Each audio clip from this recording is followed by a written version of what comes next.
అట్లాగే నీతో పాటు ఎవరెవరైతే ఉంటారో వాళ్ళకు కూడా అంటే అటువంటి ఇంట్రెస్ట్ ఉండే వాళ్ళకే. రెండు ఇదే చెప్తాను, కొత్తగా తీసుకుంటే తప్ప తీసుకోవాలంటే వైఎస్ఎస్ కానీ స్వామి ఇక్తేశ్వర గారి పాత్ర ఉంది, పూరి ఇక్తేశ్వరు, ఇంకా ఇంకో చోట కూడా ఉంది.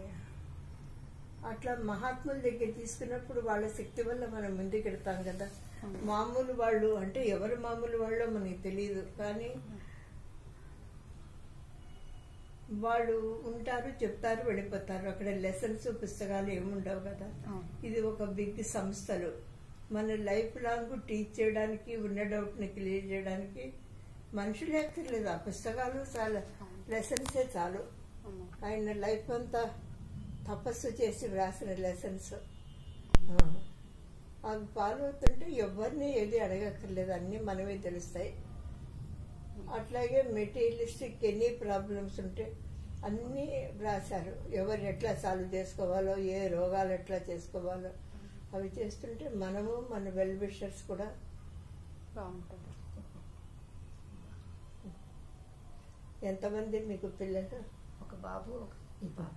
బాబు జర్మనీలో ఉంటాడమ్మా. పాప మీరు కూడా చేసుకుంటూ ఉండండి అమ్మా. కొంత ఏదో ప్రతి మనిషికి గోల్ చేరాలి కదా. బాబు చెప్తూనే ఉంటాడు, బాడీ, మైండ్ అండ్ సోల్, ఆత్మ.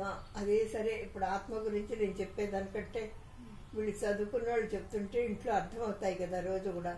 అందుకని అందరూ ఒక దోవకు వెళ్లాల్సిందే.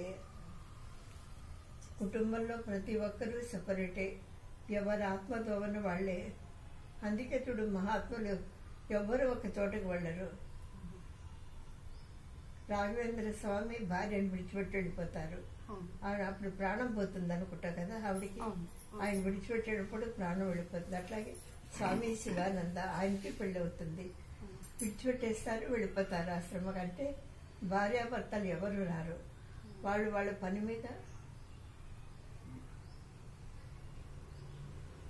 ఎంత వాసనలు ఎంత పెరుగుతుంది మీకు తెలుస్తుందా?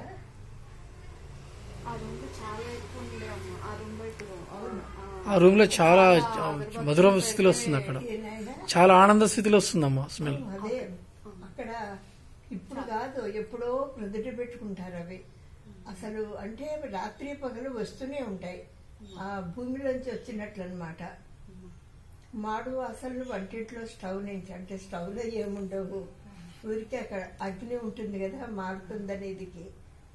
అది ప్రతి మాటకి ఆవిడ జవాబు అనమాట, జగన్మాత జవాబు.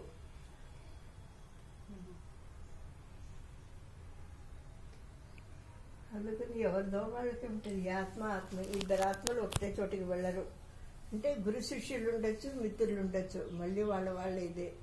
స్వామి అరవిందో కూడా పెళ్లి చేసుకుంటారు, కానీ భార్య పిల్ల వాళ్ళు విడిచిపెట్టేస్తారు. ఈయనకి మదర్ వచ్చి తోడు చేస్తుంది చూడండి, అది ఎంత ఇదో కదా. పెళ్ళయింది కానీ వాళ్ళకి సంబంధం లేదు, ఆమె విడిచిపెట్టేస్తుంది. అంటే ఆయన సన్యాసం తపస్సులో మునిగిపోతారు కదా, సన్యాసం కాకపోయినా తపస్సుల్లో.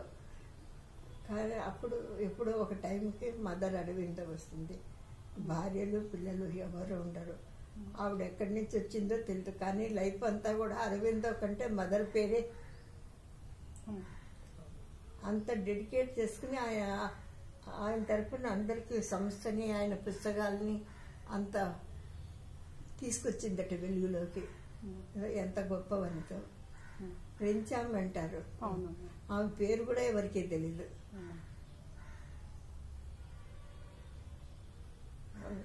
అందుకే ఎవరి గోల్ వాళ్ళదే.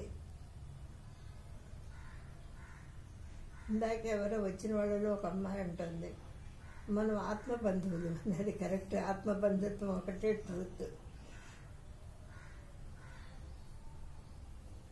చెప్పండి అమ్మా.